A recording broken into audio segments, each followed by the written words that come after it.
What is going on, YouTubeverse? John Stanek from Johnny Radio here, bringing you another Top 5 on this glorious Top 5 Friday, and I could not be more excited than to be talking to you about one of the greatest, if not the greatest, folk duo of all time, Simon and Garfunkel, and my personal favorite Top 5 songs of theirs. Let's get right to it. At number 5...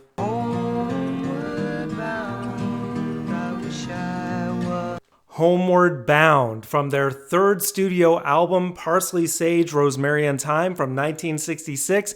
This song is just a masterpiece.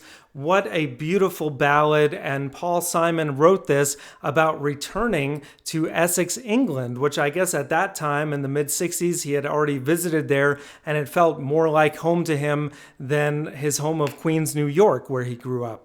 And I just love that opening line, been sitting in a railway station thinking about my destination. It's just, oh man, I love it. And I'm actually more partial to the live version that's on their greatest hits that came after their reunion from 1981, that concert in the park. So cool to hear the cheers as soon as the song begins, and of course Garfunkel with those harmonies like he always does. Just a beautiful ballad. So that's at my number 5. Now at number 4, are you going to Scarborough Fair? Scarborough Fair / Canticle, which is also from that same album from 66, which the title of the album comes from that song, which again harkens back to England because it's a very old English song. No one knows who wrote it initially. It's from the 18th century, but they put their own spin on it, and it's just a majestic, beautiful song with the xylophone mixed in there, and it almost sounds like some kind of a harp or a lute that's being played, so it has that old English sound to it.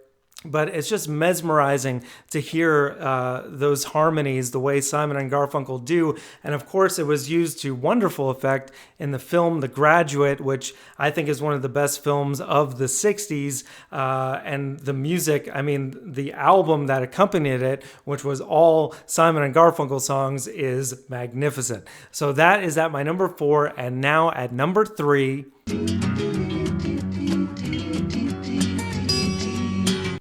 Mrs. Robinson, another song from The Graduate, this one being inspired by the film. They knew what the song was about, and there was a character named Mrs. Robinson. Although the lyrics of the song are kind of scattered all over the place. They even throw Joe DiMaggio in there and somewhere. I remember actually growing up, my stepmom used to play Simon and Garfunkel in the car a lot, and my stepsister Andrea and I used to kind of laugh at that part in the song when he says, "Put it in the pantry with your cupcakes."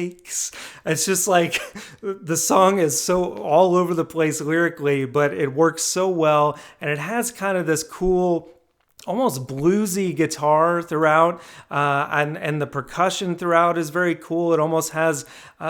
there's not many songs that sound like it because it's like folky but bluesy, almost like a Latin vibe with the percussion. And with that, Simon and Garfunkel grew up together. They met each other when they were around 11 years old. Started singing together, and they were big fans of the Everly Brothers. And you can kind of feel that influence as well with the ooh-oohs and the things that they do at the end, the woo-woo-woo, all that stuff. But it's just a bona fide classic. You got to have it on your list. So that is at number 3. Now, folks, at number 2... I get the news I need on the weather report. The Only Living Boy in New York, from the 1970 classic Bridge Over Troubled Water. Sadly, this would be Simon and Garfunkel's final album, but man, what a way to go out. And unfortunately, I just have to say right here, there's many songs that couldn't make my list because of top 5. I mean, it's the cream of the crop. But the title song, Bridge Over Troubled Water, nearly made my list. The Boxer almost made my list. America. These are songs that would possibly be even this high on here. But to me, the real gem of that album is The Only Living Boy in New York, another song that later was used to great effect in another great film, Garden State, which was directed and stars Zach Braff. If you haven't seen it, check it out. But man, in such a pivotal moment of that movie, this song just really amps it up. And to me, I almost put this at number one because the way this song makes you feel, just with those high, the reverb effect on those background vocals, and then they come in with the "Here I Am." It's just like a warm blanket. It makes you feel good, and just the way it starts out with that kind of classic storytelling style of Paul Simon. Tom, get your plane right on time.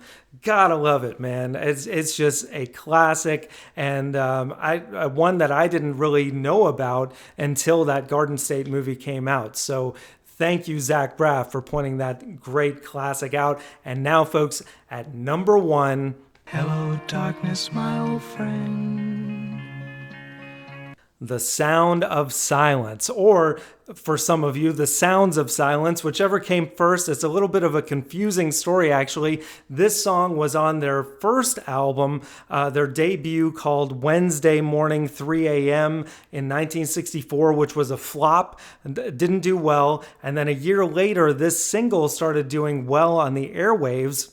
And their producer, who produced that album, Tom Wilson, decided to add drums and electric guitars to it. It was just bare bones, just them singing acoustic originally. But then when that caught on, it became a number one hit and led them to actually reassess, okay, maybe we're not failures. Maybe we'll do a second album, which they called The Sounds of Silence. And history was made. And of course, this song, as well as Mrs. Robinson and Scarborough Fair, was also a huge part of The Graduate, both in the beginning and the end of the film, and I think in the middle. It is just an amazing song for all the reasons, especially lyrically. I mean, this is just up there with the best of anything Paul Simon ever wrote. And of course, Garfunkel, not being the songwriter, was always in the shadows, but his vocals, his harmonies, just the way they sound together is a beautiful thing. And it's kind of sad that they only reunited a few times after they broke up in 1970, but you know, that happens to the best of them, the Beatles included. Sometimes you just got to catch that lightning in a bottle and enjoy it for the time they had. And I'm just so thankful for that short time Simon and Garfunkel made music together. That's my top five. So let me know what you guys think in the comments below. I'd love to hear your top five. And if you're so bold, leave me a top 10, because as I mentioned earlier, they had so many great songs. So thank you for watching. We got top fives every Friday.